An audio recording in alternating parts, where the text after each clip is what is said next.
Everyone, welcome to my channel all about biology and this is Jyoti Verma. और आज यहाँ पर हम लोग बात करने वाले हैं difference between haplocheilic stomata and syndetocheilic stomata के बारे में।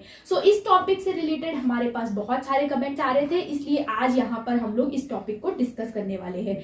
इसके साथ साथ आपको ये टॉपिक और ये डायग्राम शायद ही यूट्यूब पर कहीं पे भी मिले, क्योंकि ये बहुत ही ज्यादा मेहनत करके ढूंढा गया है, बहुत मुश्किल से ये डायग्राम्स हमें मिले हैं।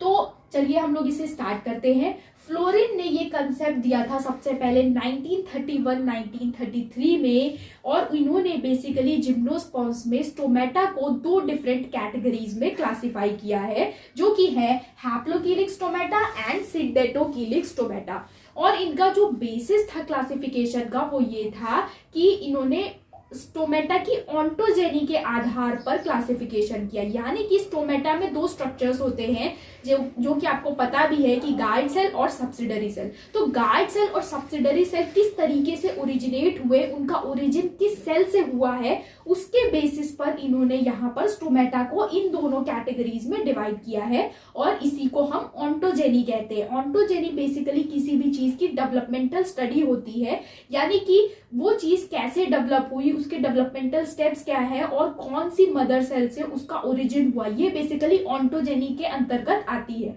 तो यहाँ पर फ्लोरिन ने भी स्टोमेटा की ऑन्टोजेनी के बेसिस पर, यानी कि गार्ड सेल और सब्सिडरी सेल्स की ओरिजिन के बेसिस पर स्टोमेटा को दो कैटेगरीज में डिवाइड किया है।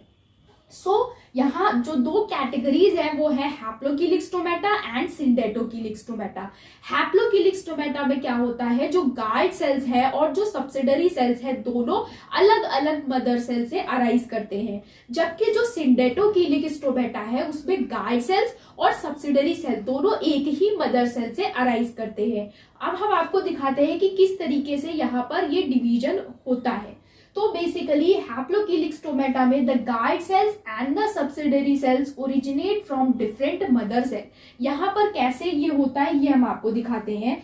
सबसे पहले यहाँ पर आपको सेंटर में स्टोमा मदर सेल देखने को मिल रही है। स्टोमा, जैसा कि आपको पता है कि स्टोमेटा का ही सिंगुलर वर्जन है स्टोमा, और यहाँ पर ये स्टोमा मदर सेल है, और इसके दोनों तरफ आपको ये जो सेल देखने को मिल रही है ये है इपिडर्मल सेल। ठीक है, अब यहाँ पर क्या होता है, ये जो स्टोमा मदर सेल है ये डिवाइड करती है, और ये डिवाइड करने के बाद इससे गार्ड सेल का फॉर्मेशन होता है, जैसा कि आप यहाँ पर देख रहे हैं ये गार्ड सेल है।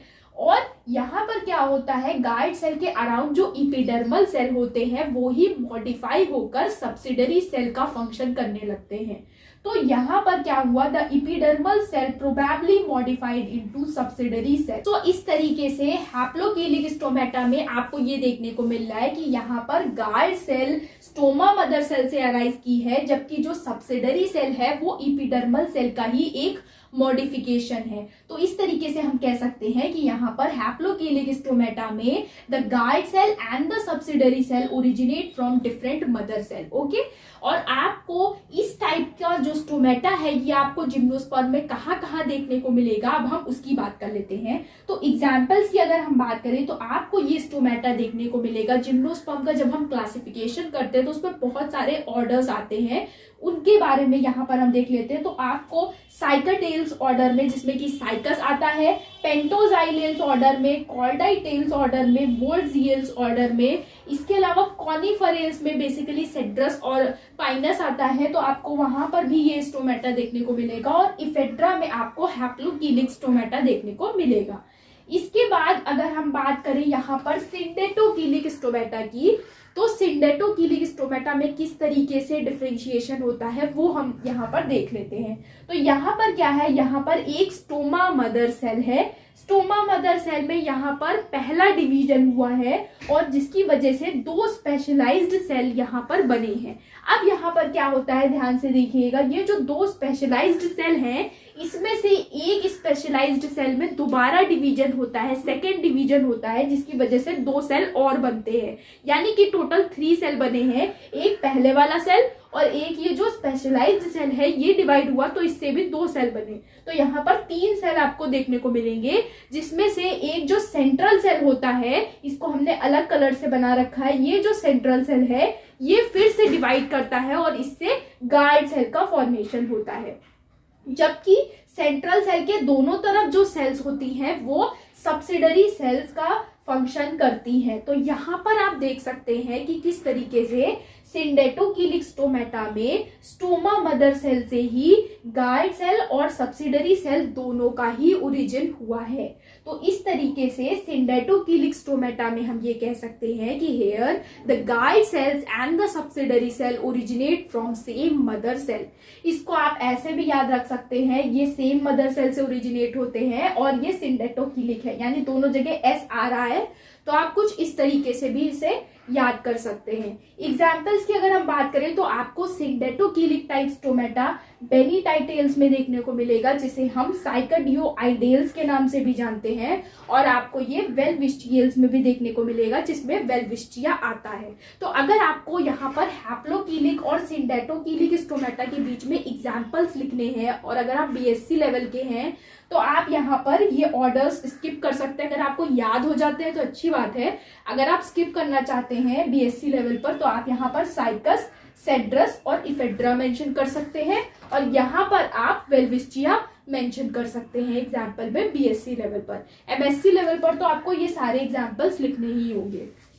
इसके अलावा अगर हम बात करें नीटम की, तो नीटम को माना जाता है कि यहाँ पर थोड़ी सी कंट्रोवर्सी है, क्योंकि फ्लोरिन ने कहा कि नीटम में सिंडेटोकीलिक स्टोमेटा पाया जाता है, लेकिन माहेश्वरी और वसिल की रिपोर्ट के अकॉर्डिंग ये हैप्लोकीलिक स्टोमेटा है। तो आपको बहुत सारी बुक्स में ये देखने को मिलेगा कि नीटम में दोनों ही टाइप के स्टोमेटा पाए जाते हैं, क्योंकि यहाँ पर थोड़ा सा कंट्रोवर्सी है।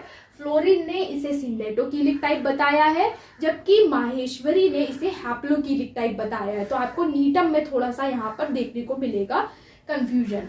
तो ये है बेसिकली हैप्लोकीलिक स्टोमेटा और सिंडेटोकीलिक स्टोमेटा। इसके लिए यहाँ पर हमने जो डायग्राम्स लिए हैं वो हमने फिजियोलॉजी ऑफ स्टोमेटा नाम की एक बुक है जो कि मेडनर और मैड्सफील्ड की है, वहां से हमने ये डायग्राम लिया है। और इसका कंटेंट हम आपको, जो बुक का कंटेंट है मेन डायग्राम के साथ, वो हम आपको टेलीग्राम पर शेयर कर देंगे। टेलीग्राम का लिंक आपको हमारे डिस्क्रिप्शन बॉक्स में मिल जाएगा।